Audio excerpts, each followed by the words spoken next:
ਨਰਿੰਦਰ ਸਿੰਘ ਕਪੂਰ ਦੀ ਲਿਖੀ ਕਿਤਾਬ ਤਰਕਵੇਦ ਵਿੱਚੋਂ ਲਈ ਇੱਕ ਰਚਨਾ ਔਰਤ ਦੀ ਆਜ਼ਾਦੀ ਤੁਹਾਡੇ ਨਾਲ ਸਾਂਝੀ ਕਰ ਰਹੇ ਹਾਂ। ਔਰਤ ਨੂੰ ਗੁਲਾਮ ਰੱਖਣ ਲਈ ਸਦੀਆਂ ਤੋਂ ਮਨੁੱਖ ਬੜੇ ਬਰੀਕ, ਸੂਖਮ, ਚਾਲਾਕੀ ਭਰੇ ਅਤੇ ਮਿੱਠੇ ਹਥਿਆਰ ਵਰਤਦਾ ਆ ਰਿਹਾ ਹੈ। ਇਹਨਾਂ ਹਥਿਆਰਾਂ ਦੀ ਨਿਰੰਤਰ ਵਰਤੋਂ ਕਾਰਨ ਔਰਤ ਨੇ ਸ਼ਿਕਾਰ ਹੋਣ ਨੂੰ ਆਪਣਾ ਦੁਰਭਾਗ ਸਮਝਣ ਦੀ ਬਜਾਏ ਆਪਣੀ ਹੋਣੀ ਸਮਝਣਾ ਸ਼ੁਰੂ ਕਰ ਦਿੱਤਾ ਹੈ ਅਤੇ ਨਤੀਜਾ ਇਹ ਹੋਇਆ ਕਿ ਔਰਤ ਨੇ ਆਪਣਾ ਜੀਵਨ ਹੀ ਉਹਨਾਂ ਲੀਹਾਂ ਉੱਤੇ ਢਾਲ ਲਿਆ ਹੈ ਕਿ ਮਰਦ ਵੱਲੋਂ ਔਰਤ ਨੂੰ ਗੁਲਾਮ ਬਣਾਏ ਜਾਣ ਦੇ ਅਮਲ ਵਿੱਚ ਕਿਸੇ ਮੁਸ਼ਕਿਲ ਦੀ ਥਾਂ ਆਨੰਦ ਦਾ ਅਹਿਸਾਸ ਹੋਵੇ। ਉਦਾਹਰਨ ਵਜੋਂ ਕਿਹਾ ਜਾਂਦਾ ਹੈ ਕਿ ਪਤਨੀ ਪਤੀ ਨਾਲੋਂ ਮਧਰੀ ਹੋਣੀ ਚਾਹੀਦੀ ਹੈ। ਉਹ ਪਤੀ ਦੇ ਮੁਕਾਬਲੇ ਘੱਟ ਪੜ੍ਹੀ ਲਿਖੀ ਹੋਣੀ ਚਾਹੀਦੀ ਹੈ। ਉਹ ਉਮਰ ਵਿੱਚ ਪਤੀ ਨਾਲੋਂ ਛੋਟੀ ਹੋਣੀ ਚਾਹੀਦੀ ਹੈ। ਉਹ ਸਰੀਰਕ ਪੱਖੋਂ ਵੀ ਪਤੀ ਨਾਲੋਂ ਵੱਧ ਤਗੜੀ ਨਹੀਂ ਹੋਣੀ ਚਾਹੀਦੀ। ਪਤਨੀ ਆਰਥਿਕ ਪੱਖੋਂ ਨੀਵੇਂ ਟੱਬਰ ਵਿੱਚੋਂ ਲੈਣੀ ਚਾਹੀਦੀ ਹੈ। ਸ਼ਰਮ ਔਰਤ ਦਾ ਗਹਿਣਾ ਹੈ। ਔਰਤ ਨੂੰ ਧੀਮੀ ਆਵਾਜ਼ ਵਿੱਚ ਬੋਲਣਾ ਚਾਹੀਦਾ ਹੈ। ਔਰਤ ਨੂੰ ਘਰ ਵਿੱਚ ਰਹਿਣਾ ਚਾਹੀਦਾ ਹੈ। ਉਸਨੂੰ ਆਪਣੀ ਨਜ਼ਰ ਨੀਵੀਂ ਰੱਖਣੀ ਚਾਹੀਦੀ ਹੈ। ਉਸ ਨੂੰ ਨਿਮਰਤਾ ਦਾ ਪ੍ਰਗਟਾਵਾ ਕਰਨਾ ਚਾਹੀਦਾ ਹੈ ਅਤੇ ਉਸ ਵਿੱਚ ਤਿਆਗ ਅਤੇ ਕੁਰਬਾਨੀ ਦੀ ਭਾਵਨਾ ਹੋਣੀ ਚਾਹੀਦੀ ਹੈ। ਇਵੇਂ ਹੀ ਸੰਜਮ, ਸੰਕੋਚ ਆਦਿ ਗੁਣ ਸਲਾਹੇ ਜਾਂਦੇ ਨੇ।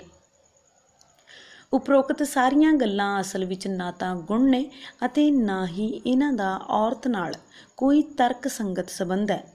ਸੱਚ ਤਾਂ ਇਹ ਹੈ ਕਿ ਉਪਰੋਕਤ ਸਾਰੀਆਂ ਗੱਲਾਂ ਉਹ ਸ਼ਰਤਾਂ ਨੇ ਜਿਹੜੀਆਂ ਔਰਤ ਨੂੰ ਮਰਦ ਨਾਲ ਰਿਸ਼ਤਾ ਗੰਢਣ ਅਰਥਾਤ ਵਿਆਹ ਕਰਵਾਉਣ ਲਈ ਮੰਨਣੀਆਂ ਜ਼ਰੂਰੀ ਨੇ, ਤਾਂ ਕਿ ਮਰਦ ਵੱਲੋਂ ਔਰਤ ਨੂੰ ਆਪਣੇ ਅਧੀਨ ਕਰਨ ਦੇ ਰਾਹ ਵਿੱਚ ਕਿਸੇ ਵਿਰੋਧਤਾ ਦਾ ਸਾਹਮਣਾ ਨਾ ਕਰਨਾ ਪਵੇ।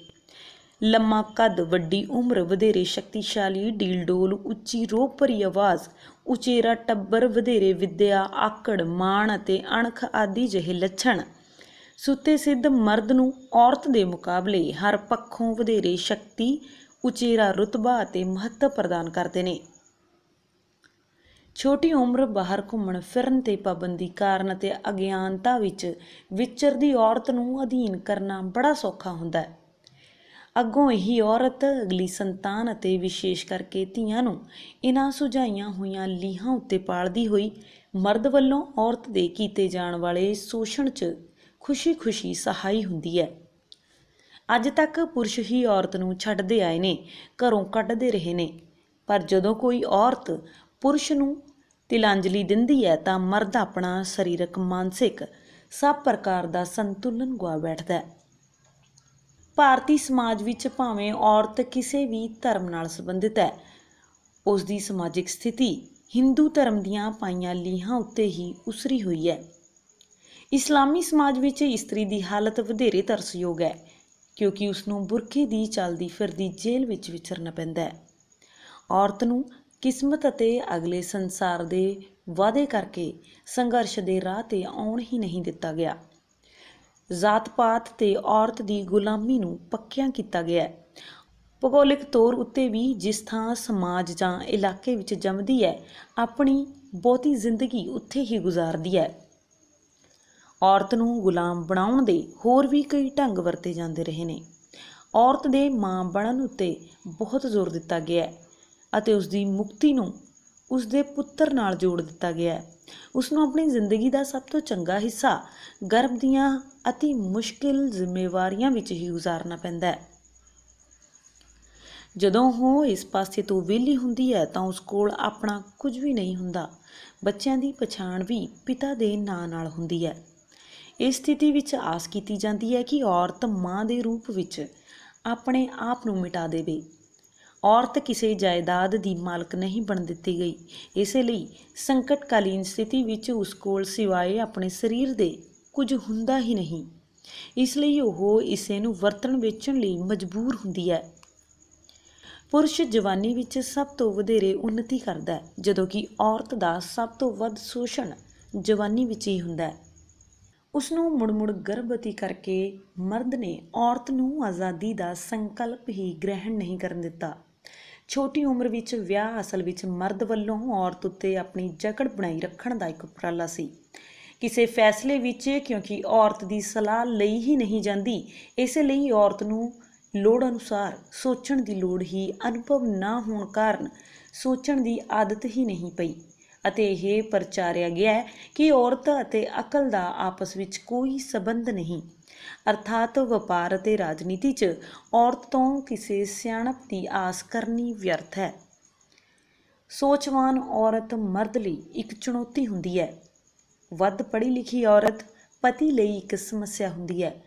ਹੁਣ ਜਦੋਂ ਸਥਿਤੀ ਬਦਲ ਰਹੀ ਹੈ, ਪੁਰਸ਼ ਲਈ ਔਰਤ ਨਾਲ ਰਿਸ਼ਤੇ ਦੇ ਹਰ ਖੇਤਰ 'ਚ ਸਮੱਸਿਆਵਾਂ ਉਪਜ ਰਹੀਆਂ ਨੇ।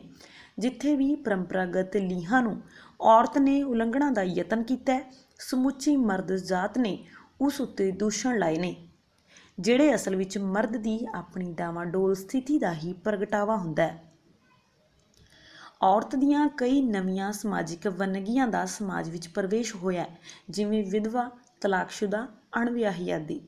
ਇਹ ਸਾਰੀਆਂ ਵੰਨਗੀਆਂ ਮਰਦ ਦੇ ਮੁਕਾਬਲੇ ਔਰਤ ਨੂੰ ਨੀਵਾਂ ਦੱਸਣ ਦੇ ਯਤਨ ਨੇ।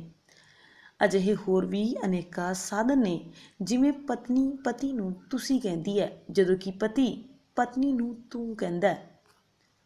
ਇਵੇਂ ਹੀ ਸਾਲੇ ਦਾ ਦਰਜਾ ਦਿਓਰ ਨਾਲੋਂ ਨੀਵਾਂ ਹੈ। ਔਰਤ ਕਮਰੇ ਵਿੱਚ ਆਵੇ ਤਾਂ ਪਤੀ ਨਹੀਂ ਉੱਠਦਾ, ਜਦੋਂ ਕਿ ਪਤੀ ਦੇ ਆਉਣ 'ਤੇ ਪਤਨੀ ਤੋਂ ਉੱਠ ਖੜ੍ਹੇ ਹੋਣ ਦੀ ਆਸ ਕੀਤੀ ਜਾਂਦੀ ਹੈ। ਔਰਤ ਲਈ ਵਰਤੀ ਜਾਣ ਵਾਲੀ ਸ਼ਬਦਾਵਲੀ ਵੀ ਨੀਵੀਂ ਪੱਧਰ ਦੀ ਹੁੰਦੀ ਹੈ। ਬਰਾਤੀ ਬਣਨਾ ਹੋਵੇ ਜਾਂ ਮਰਦ ਬਣੇਗਾ, ਪਰ ਜੇ ਕਿਸੇ ਦੇ ਮਰੇ ਦਾ ਭੋਗ ਹੋਵੇ ਤਾਂ ਇਸ ਕਾਰਜ ਲਈ ਔਰਤ ਜਾਵੇਗੀ। ਜੇ ਪਤੀ ਪਤਨੀ ਇੱਕ ਹੀ ਦਫ਼ਤਰ ਵਿੱਚ ਕੰਮ ਕਰਦੇ ਨੇ ਤਾਂ ਕਿਸੇ ਨਾ ਕਿਸੇ ਬਹਾਨੇ ਪੁਰਸ਼ ਔਰਤ ਦੇ ਮੁਕਾਬਲੇ ਆਪਣੀ ਤਨਖਾਹ ਨੂੰ ਵਧੇਰੇ ਸਥਾਪਿਤ ਕਰੇਗਾ।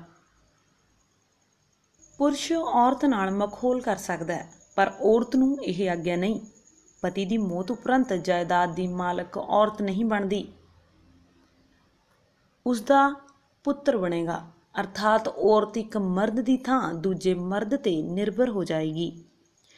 ਪੁਰਸ਼ ਦਾ ਮਨ ਪਰਚਾਵਾ ਘਰੋਂ ਬਾਹਰ ਅਤੇ ਬਹੁਤ ਮਹਿੰਗਾ ਹੁੰਦਾ ਹੈ, ਜਦੋਂ ਕਿ ਔਰਤ ਲਈ ਇਹ ਅਵਸਰ ਕਿਸੇ ਤਿਉਹਾਰ ਜਾਂ ਰਿਸ਼ਤੇਦਾਰੀ ਵਿੱਚ ਕਿਸੇ ਵਿਆਹ ਸਮੇਂ ਹੀ ਉਪਜਦਾ ਹੈ। ਮੁੰਡੇ ਗਲੀਆਂ ਵਿੱਚ ਕਈ ਖੇਡਾਂ ਖੇਡਦੇ ਨੇ, ਕੁੜੀਆਂ ਘਰਾਂ ਅੰਦਰ ਗੀਟੇ ਖੇਡਣ ਤੱਕ ਸੀਮਿਤ ਹੋ ਜਾਂਦੀਆਂ ਰਹੀਆਂ ਨੇ। ਕੁੜੀਆਂ ਲਈ ਖੁੱਲ੍ਹੀ ਧੁੱਪ ਅਤੇ ਖੁੱਲ੍ਹੀ ਹਵਾ ਵਰਜਿਤ ਰਹੀਆਂ ਨੇ।